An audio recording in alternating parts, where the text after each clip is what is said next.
This is Dyslexic Design Thinking. For the past 25 years, Gil Gershoni has been the head of his own branding agency, Gershoni Creative. And one of the things he's passionate about rebranding is his dyslexia. In this series, Gil sits down with members of the dyslexic community for eye-opening conversations about the intersection of dyslexia and creativity, and what dyslexia can teach us about ourselves and the world around us. Today, Gil talks to James Kinross, the senior lecturer and consultant surgeon at Imperial College London. James's first book, Dark Matter: The New Science of the Microbiome, was just published by Penguin Random House. Enjoy.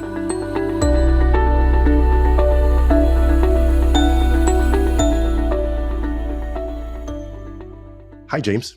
Hey, Gil. How are you? I'm great. It's so great to have you on the show today, James.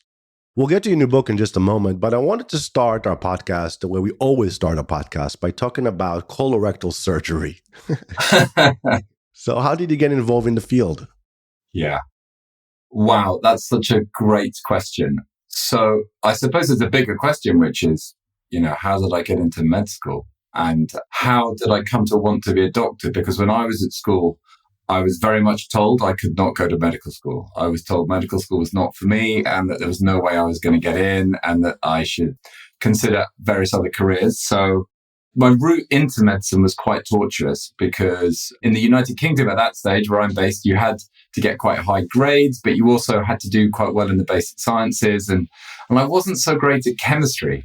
So I had to do some of my exams a few times to get into med school, and I got offered one place at university, accepted me. And this was a very progressive, forward-thinking medical school, I like to think, that really championed people rather than grades. They wanted people who were perhaps better working within communities, had better people skills, and understood perhaps maybe the human condition.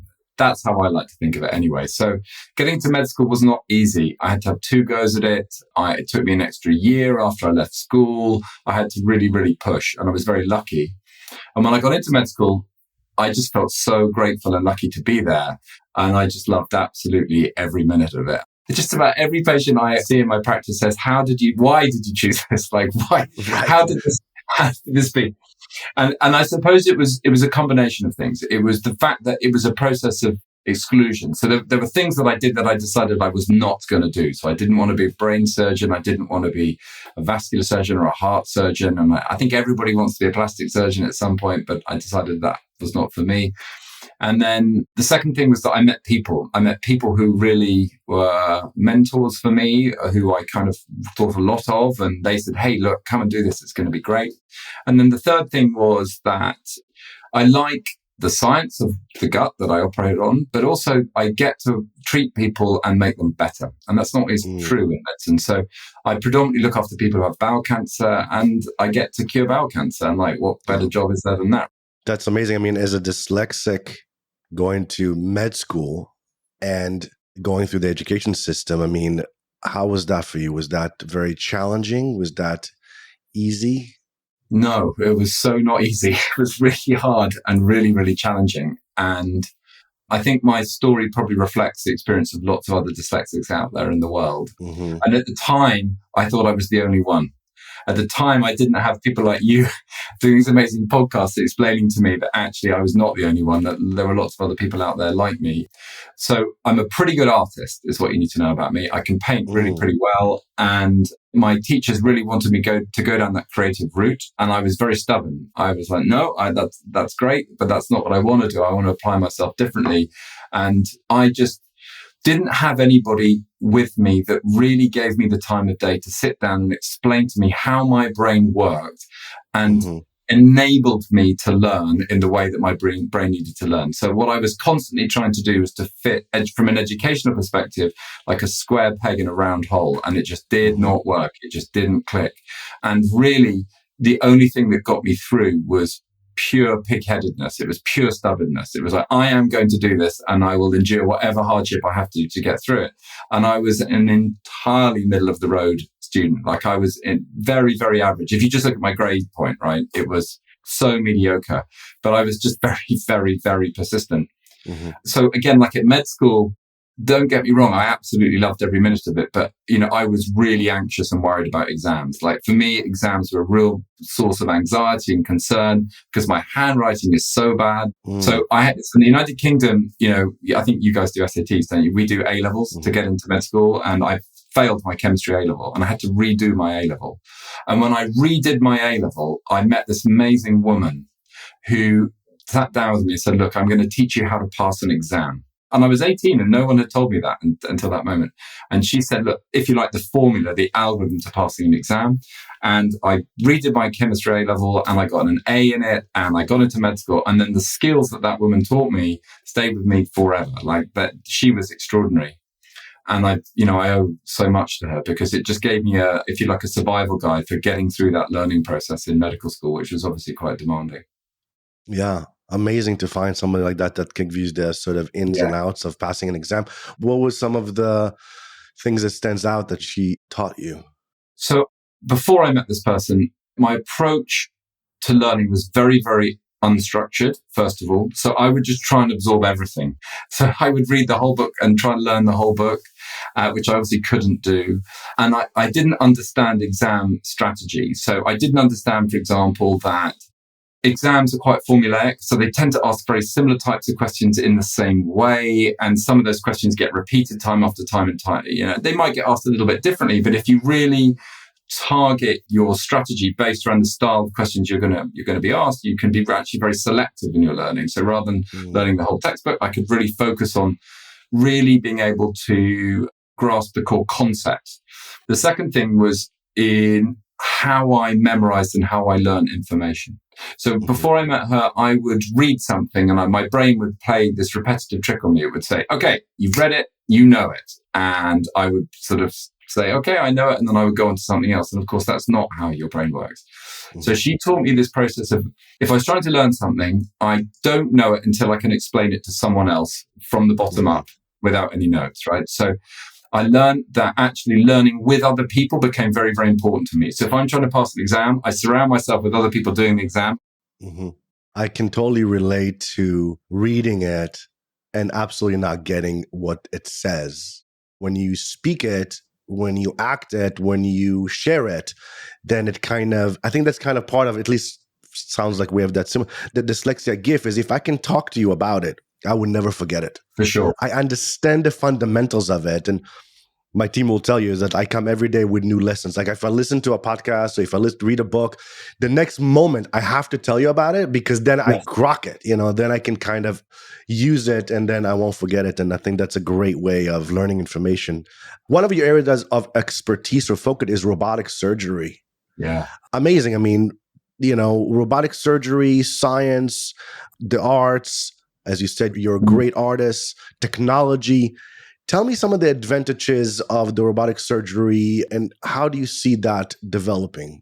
So you might be at home listening to this and you will think of a robot a bit like, it's a mechanical machine, it has wires and pulleys, but it's still a relatively dumb machine. It's a machine that the surgeon drives. So it gives you precision, so mechanical precision. It allows you to grasp tissues very precisely and to dissect very, very precisely and to see things in amazing detail. And the big hope was that was going to transform surgery. And the truth is it hasn't really. It's been an incremental innovation. But the really big innovation that's happening all over the world, and at the moment, like you can't open a magazine or, watch TV without someone talking about AI, right? It's kind of everywhere.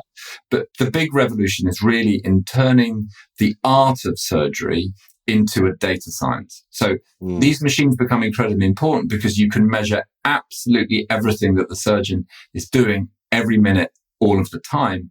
And you have this incredible array of sensing technology on these devices. And we've just turned what was an analog art form into a very sophisticated digital science.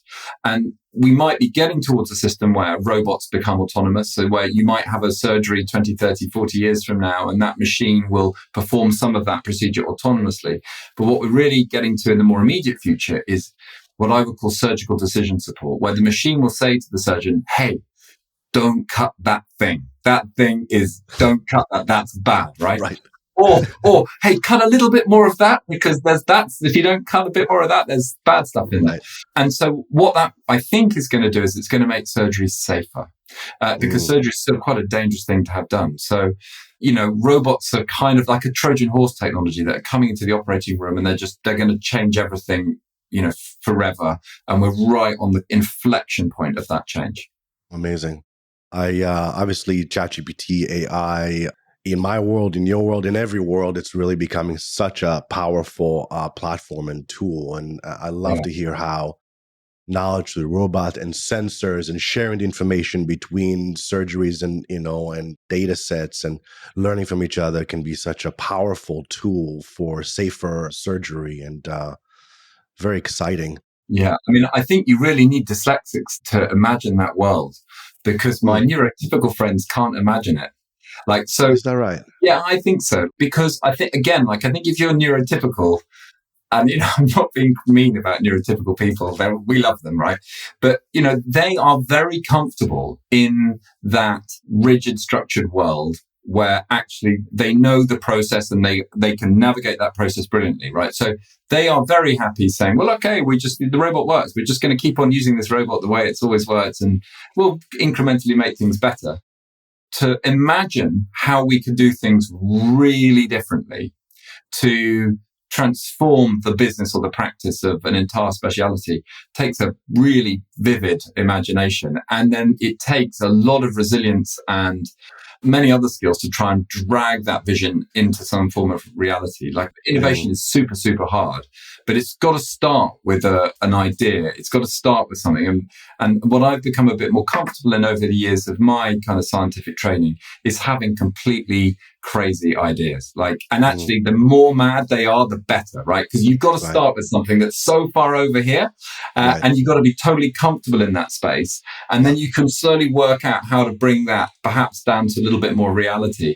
And I find that, that's like, we were talking about hyperpowers, before we came in. To me, that's a hyper. To be able to do that and to be able to communicate that is a rare thing. And if you've got that gift and you're listening to this, go with it and don't let anybody tell you that it's not important because it's super important. Yeah, I love what you just said as far as the ability to think so far outside the assumptions, the norm, the box. And that's what I think when we do, the disability or the disability is that we negotiate every character and every letter. And for us, they're all negotiable symbols. To the traditional mind, they don't negotiate it. It's a given. It says what it is, and I don't even see the characters anymore. Yeah. But the same disability turns into a hyper ability when you take the same thing that everything is negotiable. So, you look at it and you say, okay, this is the way it's always been done. But what about 1,000 other ways that it hasn't been done? And as you were hitting a minute ago, is we're very comfortable with failure. We learn that not doing it is failure. Trying is not failure because you need to push those boundaries as the dyslexic mind, that's the way we see the world, is to I'm so comfortable with that vulnerability and being on the edge of ideas and saying, I don't know how, but I know that my mind would take me down a path. And when I get to a crossroad or a dead end, I will find a way around it because that's what I love to do. I'll negotiate again and again, Yeah, that's super exciting to hear you say that because that's definitely how I feel. But what I would say is that's totally not how I felt when I was 16 years old. When I was 16 years old, I felt like I was, worthless really because I couldn't do these things that other people did. Yeah. And it took me a long time to feel comfortable like that. And, I think I'm very lucky because I think some of my dyslexic colleagues who didn't persist didn't get to feel like we feel. And so I think, if you're listening to this and you're at school or you're at college, just know that you're absolutely not alone. It also doesn't mean that failure is easy, by the way. Failure is still really, really painful. If I write a paper and it gets rejected, or I write a grant and it gets rejected, or my experiment doesn't work, or, it hurts. And I'd like to pretend that I, took it really well. But I'm a human being. I get upset and I get cross and I have to go away and have a little alone time. And then I come back and we pick it up again, right? But I know what I absolutely know when I'm feeling like that is that tomorrow I will feel differently, and then I will think about that problem differently. And then when you have the success, it's just so much sweeter because you've been through that learning cycle. So your new book, Dark Matter, The Science of Microbiome, just came out last week. Yeah. Congratulations. Thank you. Huge to have a book and write a book. And as a dyslexic writing a book, how did this happen? Tell me about the process, and then I would love to get into the book itself and the content. Yeah, absolutely. So, I think any dyslexic that writes anything generally should be applauded, because it is really hard. And this is like a science book, so there's a lot of writing in it. So it's took about 3 years to write, maybe a little over 3 years. We just started writing it just before the pandemic started, and I was asked to write the book after I'd written a series of articles for a news website called Tortoise Media in the United Kingdom, and I'd written 2 or 3 sort of scientific pieces for the lay public. And someone said, "Hey, these are really good. You should write a book." And I was kind of in 2 minds. I thought, this is a lot of work. Number one. Number two, I'm not sure I'm really, that good at writing to carry an entire book. But then, of course, I thought, well, hang on. This is what an opportunity. Like, who gets to sit down and really think deeply about a subject and then to put those ideas out into the world? So the thing that's most exciting about writing a book is that you get to have ideas and thoughts and you get to put them out there. And I guess we're in this really exciting bit because the book has just been written, it's gone out into the world, and we're going to see what people think of those ideas. And they might blow up and be amazing, or people might go, nah, not so much. I don't know. We'll see. But I'm very proud of it, and it's been super fun to do. What was your process of writing it? It was really super painful. So the process of writing was, so I'll answer that question because it is a really, really important question. So the first thing to say is that this is a very different style of writing. When I write usually for work, the writing is as dry as it can possibly be because it's writing for science. So there's no opportunity for personal reflection or to write about things in an emotional or emotive way. You can't put ideas out there without necessarily giving lots and lots and lots and lots of evidence that's all heavily referenced. And it's a very restrictive way of writing. So the first challenge was being able to take the break off and say, actually, I can put a bit of myself into this, and what do I really want to say, and what's the kind of voice that I want to use when I speak to people? And that took a bit of time. The second challenge is understanding who you're writing for. So I've always written for my peers for my whole life. And this time I'm not writing for them. This is not a book for scientists. This is a book for people who are not scientists. And I want them deeply to understand about what's happening inside of us and why it's so important. So the second major challenge was being able to write for the actual reader. And that meant that I had to rewrite this book 4 times. So I would write the book and then my editor would go, yeah, I think there's still too much detail here. And the first time you're like, okay, I can do this. The second time you're like, all right. By the third time, you're just thinking, oh my God, I never want to see this book again. And by the fourth time, I was kind of pulling my hair out. But of course, the process is absolutely worth it because you end up with something which is an infinitely better book. And then I suppose the third thing is that, having said it's for lay people, if you're a dyslexic person writing, first of all, I worry about the detail because it's a defense mechanism for me. So I do worry about those things. And I worry very much that I've made a bunch of stupid, silly mistakes. Like I've got the wrong name for a bacteria or this one, I've spelled that wrong. But you, of course, have a big team of editors and people that kind of help you make sure you don't make any major blunders. But forgive me if there are blunders in this book. They're certainly not intentional. But so you kind of have to get over that kind of self-confidence issue. But of course, at the end, you do something and, you have this amazing thing. And I'm really proud of it. So the book is about your gut. And I've listened to some of your podcasts and read a little bit about the book. And I know it just came out and I'm excited to listen to it on Audible. Tell me a little bit about why you chose to write about this and how it's relevant to your body, to surgery, and to your general health. Sure. Okay. So we'll start at the beginning. So this is a story about the human microbiome. So you may well have heard of the microbiome, but the microbiome refers to all of the microscopic life forms that live within us and on us, and all of the things that they need to sustain themselves. So we have trillions and trillions and trillions and trillions of microbes that live in our guts, but also on our skin and our lungs. And we have a deep evolutionary relationship with them. So they were here before us and they'll be here after us. And they are very, very important for our organ development. And they influence the way that we think and the way that we feel. But they also influence the risk of the diseases that we get. And of course, everyone knows that microbes are bad because they cause pandemics and they cause disease. Except the majority of microbes are not bad. The majority of microbes are actually there to protect us and to sustain us. And the question that I've asked in a lot of my scientific career, my scientific journey is why are we seeing a sort of rising global pandemic of chronic diseases? So actually, the thing that's most likely to kill you in the United States at the moment is not COVID-19. In fact, it's not even an infectious disease or a pathogenic disease caused by a microbe. It is cardiovascular disease. You're much more likely to have a heart attack or a stroke, and you're much more likely to die of a non-communicable disease. Mm-hmm. So why are we seeing a rapid rise in these conditions? But also, why are we seeing a rapid rise in diseases that affect the immune system? So allergy, asthma, atopy, these sorts of allergic rhinitis, these problems, but also, inflammatory conditions of the joints like arthritis, rheumatoid arthritis, but also actually rising rates of neurodevelopmental problems. That's why this podcast is so relevant. And what this book says, the reason we're seeing these things is because we're experiencing an internal climate crisis. We're experiencing the loss of our internal biodiversity of these microscopic organisms.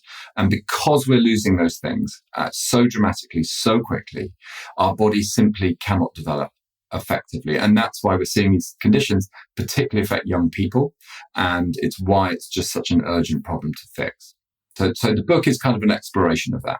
I know how important it is to have a healthy body and to exercise. And, I know that you were talking in some of your other interviews around, needing to get into nature and you need to make sure that you have a healthy gut and eating the right foods and fiber and greens and bananas and what else, and just make sure that you sort of take care of the insides and the outsides. So often we get caught in the outside reality, but the inside is what makes the outside shine as often as it goes. Yeah. Oh, yeah. I couldn't agree more with everything you've just said. But I think what this book is also saying is something in addition to that. What it's saying is that what we call hyper-globalization. So this idea that many of us now live in cities, many of us are now disconnected from our real world social networks. So we hang out with a fewer number of people. We take a lot of medicines. We take a lot of drugs and we take a lot of antibiotics. So what that means is that you have these very, very significant environmental forces that destroy our internal ecology. And they've done that successively over generations in a very, very short time frame. And they've done that, basically since the Second World War.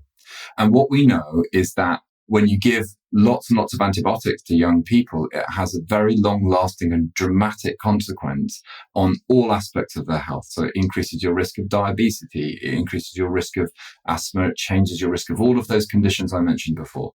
And one of the things that we are most interested in is how these microbes that live in our gut communicate with our brain. So how they make us feel, how they make us think. And there are some emerging theories that might explain why we're seeing changes in neurodevelopmental conditions in young people and why we've seen those changes so dramatically over such a short period of time. Because if you don't have a correctly assembled microbiome in your gut in very early life, so from the minute you're born, basically, through to about the age of 3 to 5, actually your brain can't develop properly. It can't develop effectively. And this is one of the things that we're now most interested in. So how does the microbiome form in early life? What are the key things that determine how it works and how it works in a way that's optimal for you? So yes, eating the right things is important. Yes, being connected to your friends and your family and to the environment is super important.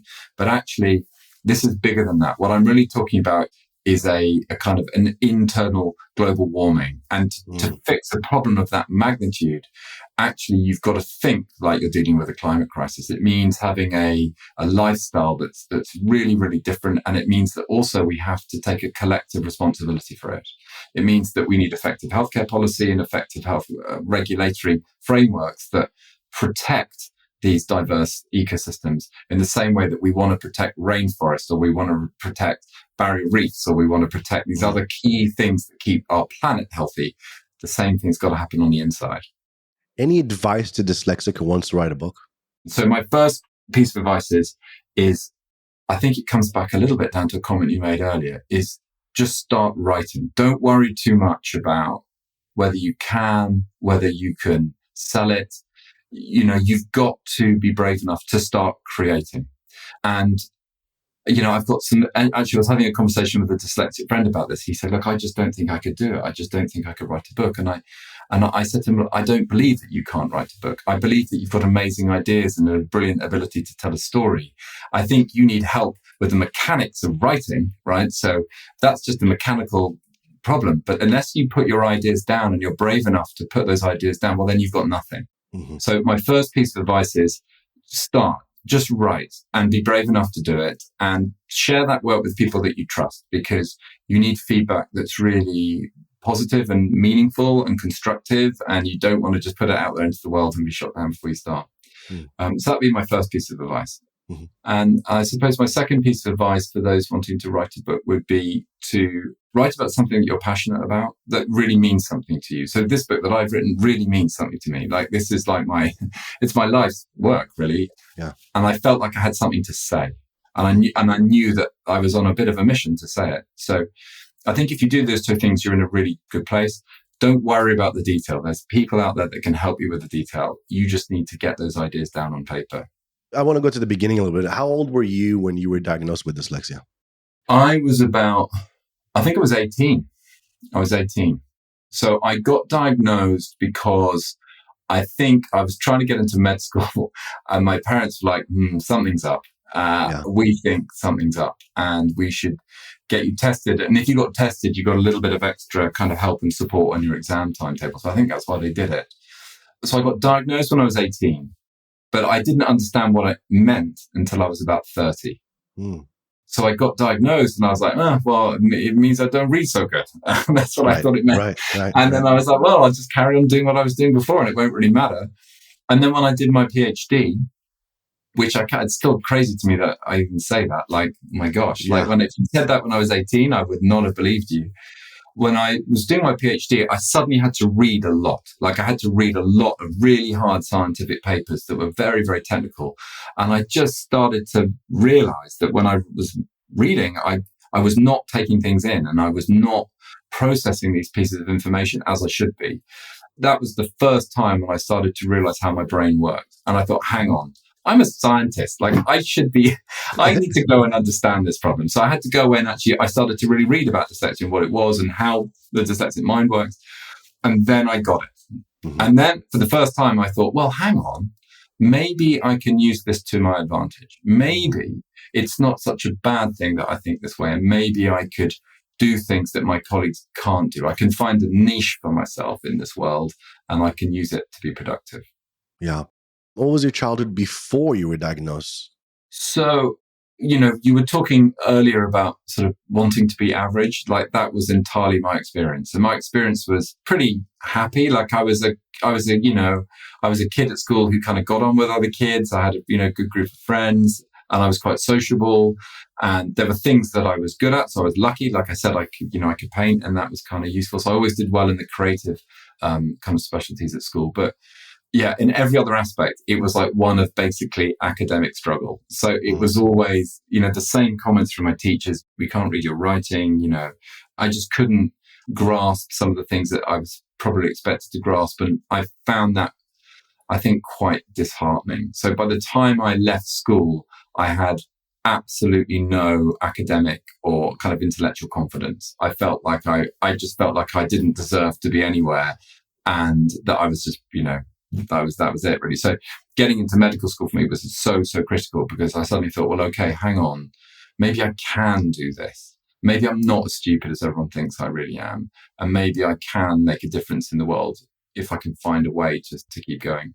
Did you find that since there was not a lot of accommodation and you didn't want to tell anybody, as a lot of us feel through our different educational paths, that you were hiding? And did you find that you were working twice as hard as everybody else? Yeah, totally. That was absolutely my experience. So I was definitely hiding. I would work so hard. I really worked hard. And I suppose the really frustrating thing that I used to really be jealous of my friends were the people that could just read something once and know it, right? And there were lots of people at med school that could do that. And I could not do that, right? So to me, I had to run, it felt 10 times as fast as everybody else just to be average. So I was in the library, longer than everyone else into the middle of the night, and I took it so seriously. And then, of course, the exam results come out, like if I've got over the line, I'm totally content with that. And that was my norm. And yeah, that was totally my experience of it. Yeah. But again, it's only once I'd become really comfortable in myself and I later in my career when I understood how my brain worked. Because I've done exam skill professionally till I was 38 years old. Like I was doing exams, Sure. I think I did my fellowship exam. So in the United Kingdom, when you become a surgeon, it's not like in the US where you're called a doctor. We're called a mister. And that's for kind of old, historical reasons. But when you finally kind of qualify, you do that very late in your training. And so, I was probably doing my last professional exam when I was 38 years old. I became amazingly good at exams because that's all I did all of the time. And by the time I did my last set, it was a dream. And actually, my last set of exams, a lot of those examinations were oral examinations. So they're the well-used as a Viva. So you're with patients, you're being talked to by another professional. And actually, in a Viva scenario, I can do pretty well. I can chat and I'm good. So the further I got in my career, the easier my exam process got because I became better at it and it was more talking and less writing. When did it click to you that dyslexia could be a positive rather than a negative? Oh, yeah. I remember that really clearly. Yeah. So I was maybe 30 years old. I was probably like 2 years into my PhD. And I realized that good science has got to start with an idea. And that idea has to be completely original and you can't borrow it from someone. It's got to come from over here.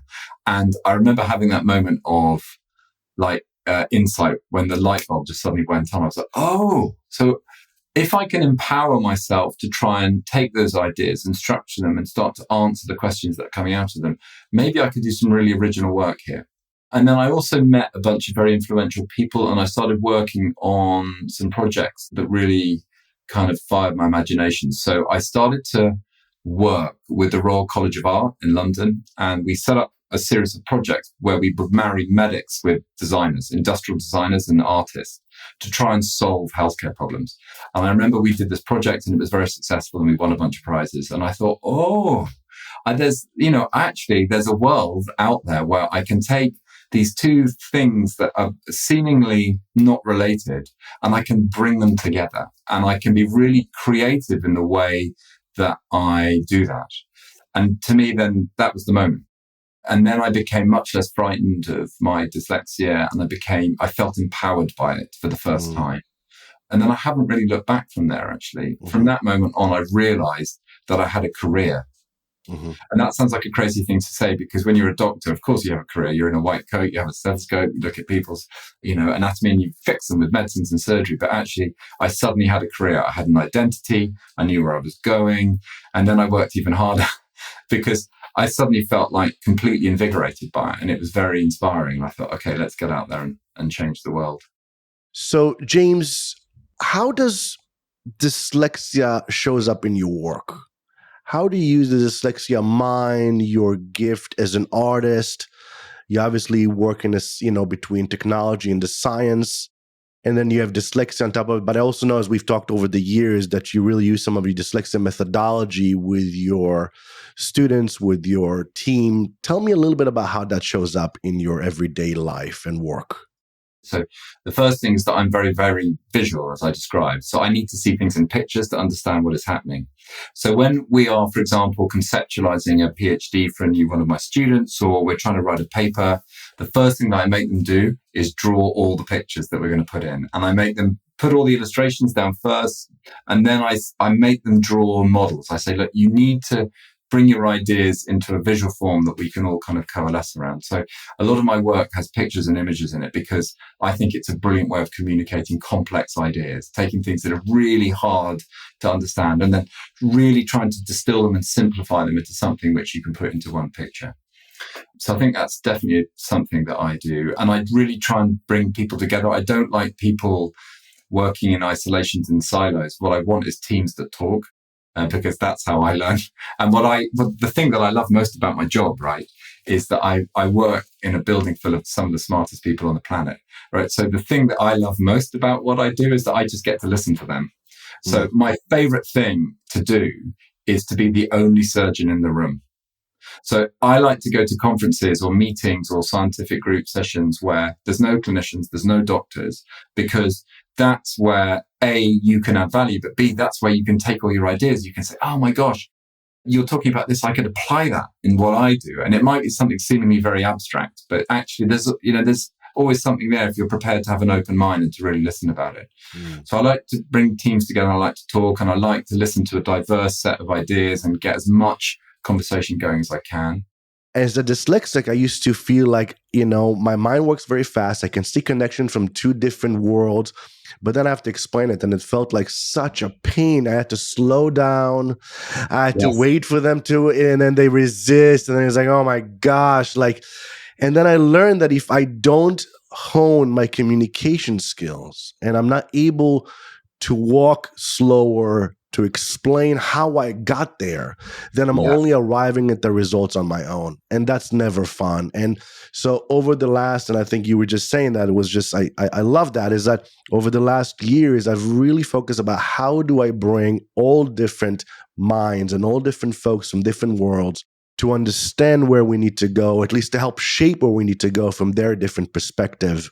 And I found the results always to be much more interesting and better for it. And then we arrive together. So it becomes an outcome of the collective versus the individual. And it took a lot of refinement and effort to get that communication skill to that level, but it's definitely paid off, Well, man, that now you say that fully resonates with me. Sometimes it's that sense of, actually, it's kind of paradoxical in some senses, because there's that sense of frustration, like, why can't you see what I'm seeing and why don't you get it? And of course, in my childhood, that's all I ever heard from other people. But yeah, I very much understand that. One of the cool things that I get to do is I get to co-direct a master's program in London. And it's a healthcare design master's program.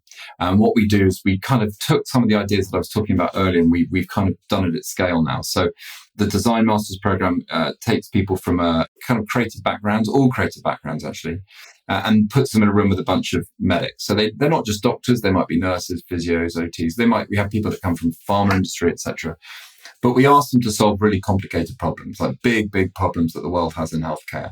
And it's just the funnest thing because, you get to work with a shoe designer one day, or, someone who's, been a jewelry designer, or who has, worked in designing cars, and you just get to understand their design process.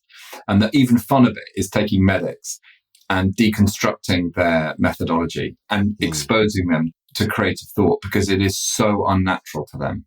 To them, there is so much risk in thinking crazy and they can't do it. They just can't do it. But when you watch them get it, and you watch them kind of have the confidence that actually, okay, you can think the impossible, and actually that's okay. You don't need to worry about it. But then we can work that into something that is possible. I just find it really, really kind of inspiring. And these guys, they come up with these projects and they're just all incredible. You just think, well, actually, we could take all of these projects and turn them all into real world companies and products, and they would change the world. So it's a really fun way to work. As you work with so many students, as we just discussed, what advice would you give your younger self entering the world of academia? I'd stop worrying what everybody thinks. It's just not worth it.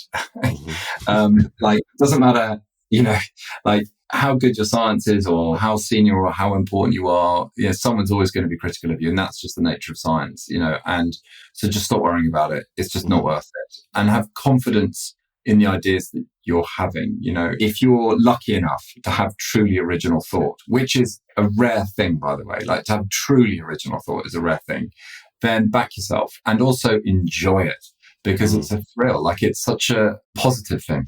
And I wish I'd enjoyed some of it more. Like, I wish I've spent so many anxious nights working on things, and I just think maybe I could have enjoyed the process a bit more. It's all about the journey, right? Right. And I wish I'd been a bit more mindful, and I kind of enjoyed the journey a bit more. So from your perspective, how can we make it easier for dyslexics to succeed in medicine? Well, I think you could do that in a variety of ways. I think you could do that in some very, very practical ways. And I think you could do that in changing perhaps the culture a little bit, the culture of medicine. And I think, if you look at the university where I am, so I'm at a top 10 world university. The kids that come to our university they're just unbelievable. They're like the smartest kids in the world. They've never experienced anything less than, an amazing grade point average and, A stars in the United Kingdom. And their CVs are kind of extraordinary. And my CV was not like that, when I was a kid. And I think what we could do in medicine is that we could really perhaps begin to value a series of human traits or educational traits that are not simply based on academic merit, right? I firmly believe one of the things that makes me a good doctor, and I hope my patients would say I'm a good doctor, is that I'm quite empathic and I think I understand the human condition, right? And I'm, unless you've lived a bit and you really know how to relate to other humans that you're caring for, it's very difficult to care for someone in a really meaningful way. But we also desperately need neurodiversity in our medical schools and in our healthcare systems, because unless we do have those things, we're not going to have the creative minds and the creative genius that are going to solve the massive problems that we've got. Like, we've got huge problems, right? And we can't, unless we have people who can think differently, we're not going to fix them. And, science and medicine's sort of dotted with these heroes of healthcare. And quite often when you really go into it, they're dyslexic and they've had to really battle to get through it. So I think we could value creativity in a way that we don't currently value it. And I think we create better pathways to get the most out of that creativity going forward. And I think, on a practical way, I think we should be able to design technologies and ways of learning that really support dyslexic learners as they come through as they come through medical school. So we've just done this cool project looking at augmented reality. One of my group does a bit of augmented reality research, and we've been looking at how people learn when they can see things in 3 dimensions and how they can learn complex pieces of anatomy.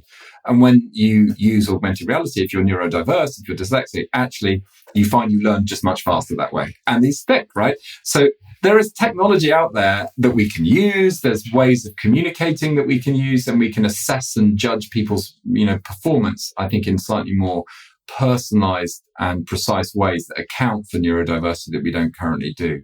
But we've got to be much more progressive if we're going to do that. And that means we need some people in the high positions in these organizations that make these decisions to get on board with your podcast, frankly, and listen to more of it. I really thank you for your time today and a wonderful conversation, James. This has been terrific, man. Oh, I loved it, Gil. Talking to you is always a blast. And I 100% mean it as well. Come to London. Let's make that happen. And you can come and meet the guys that we work with. We would love that. I would absolutely love that. James, thank you so much for joining us today. This was really insightful. So good to have you on the podcast. For those of you who are interested in learning more about James, you can follow him on Instagram at goodshitmicrobiome or on Twitter at bowel surgeon. You can also learn more about his book, Dark Matter, by visiting www.dark-matter.org.uk. I'm Gil Gershoni, and you've been listening to Dyslexic Design Thinking. If you enjoyed our conversation today, be sure to subscribe to this series wherever you get your podcasts, and follow along on Instagram at Dyslexic Design Thinking.